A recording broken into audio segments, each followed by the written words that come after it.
For me, anxiety has always been a human response which resides within the dichotomy of fear and or hope for that which resides in the future. Many philosophers, mostly Western in this case, have taken the route of analysing this way of thinking. For example, Kierkegaard said that anxiety is the, I quote, dizziness of freedom. What he meant by that is that when we realise our own freedom, it is at that point when anxiety creeps up on us. And Kierkegaard was the man who coined the term angst. So what he basically meant was that whenever we approach something which we are going to act upon, it is that which can give us anxiety. One experiences anxiety when someone realises that they are free. I see this is right to a degree, but it seems that Western philosophy talks about the symptoms of anxiety rather than the actual reason for it, and how we could properly deal with it or overcome it. Nietzsche talks about fear and hope also being the root of self-torment, but he makes a fantastic outline for the necessity for pain, or more precisely, for displeasure. Nietzsche alludes to and identifies the dichotomy of pleasure and displeasure. If one is always searching for fulfillment, or let's say to rid of anxiety, one may only be able to do so by confronting the displeasurable existences in our lives.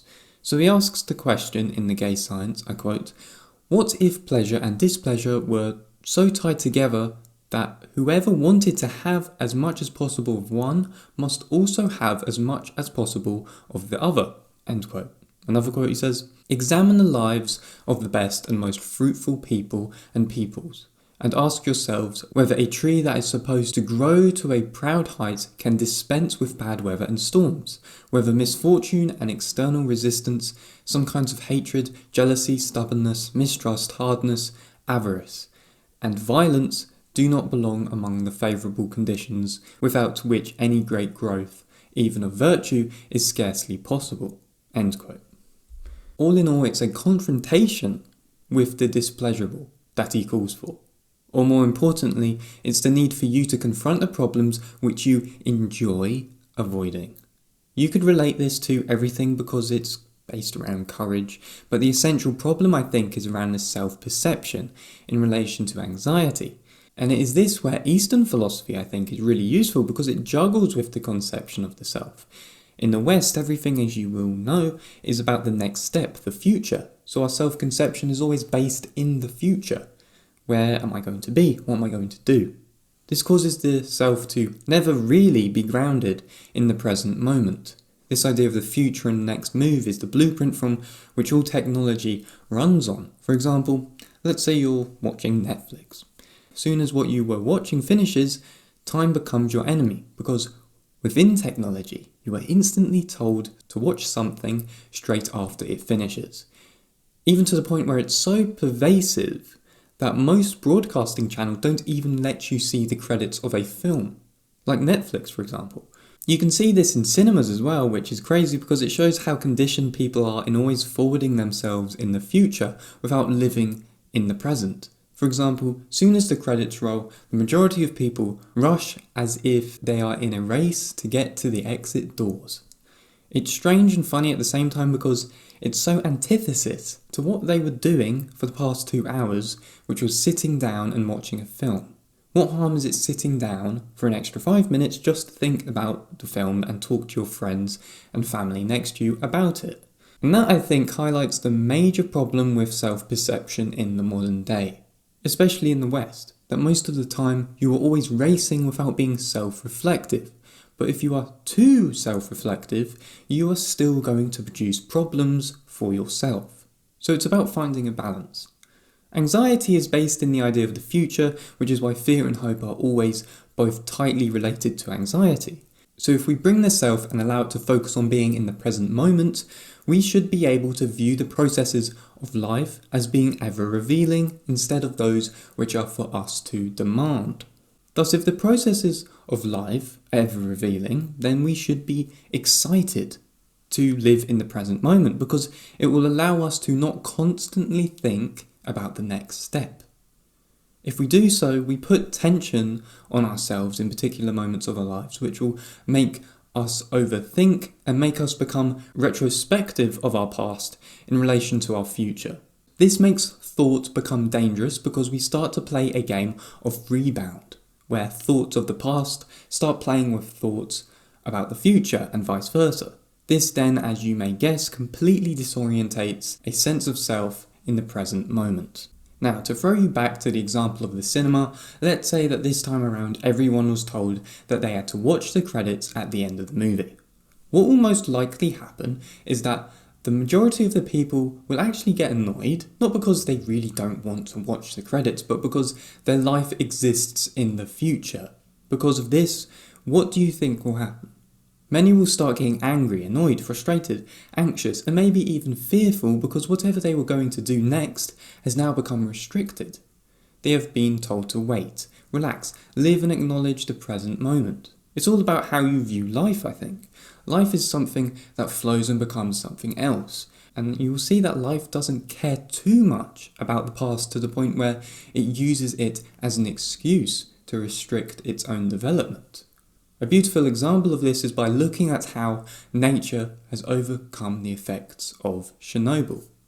It faces the present reality and does what it needs to do in that moment. But can humans commit to doing the same thing? Humans are not nature. When we ask the question, are humans part of nature, we always only agree on something called human nature. The Stoic Seneca wrote something very similar to what I have just explained. I quote, "All this hurrying from place to place won't bring you any relief, for you're travelling in the company of your own emotions, followed by your troubles all the way." End quote. True happiness is to enjoy the present without anxious dependence upon the future, not to amuse ourselves with either hopes or fears, but to rest satisfied. For he that is wants nothing. The greatest blessings of mankind are within us and within our reach. A wise man is content with his lot, whatever it may be, without wishing for what he has not. End quote.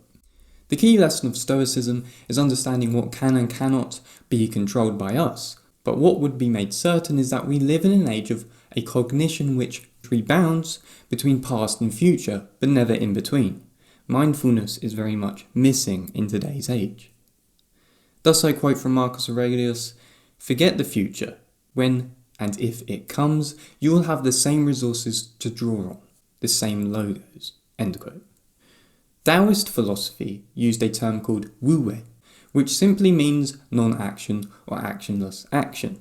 This Eastern philosophical principle affirms that one should live an unconstrained life in accordance with the natural flow of the cosmos, which is called the Tao, or also referred to as the path or way, and that it is essential not to act against this natural state. According to Taoism, human happiness occurs only when one aligns with the Tao, and to realize the interconnectedness of all things in life. The Tao Te Ching states the following, I quote, "The most submissive thing in the world can ride rowshod over the hardest in the world, that which is without substance entering that which has no crevices. That is why I know the benefit of resorting to no action." End quote. The crucial importance of the wu-wei is that it advocates for the importance of spontaneous human action that flows with nature, but also doesn't restrict itself with conceptions of the past and future. Thus, it is best described in this paragraph of the Sun Tzu, I quote, "All human actions become spontaneous and mindless as those of the natural world. Man becomes one with nature, or heaven, and merges himself with Tao, or the way, the underlying unity that embraces man, nature and all that is in the universe." If you enjoyed this video and found it insightful, make sure to like, subscribe and comment down below to get involved in the discussion.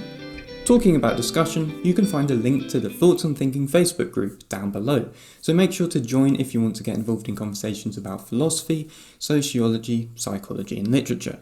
Make sure to follow my social media such as Instagram, Twitter to keep up to date with everything that is going on, and also Patreon where you can donate a minimum of $2.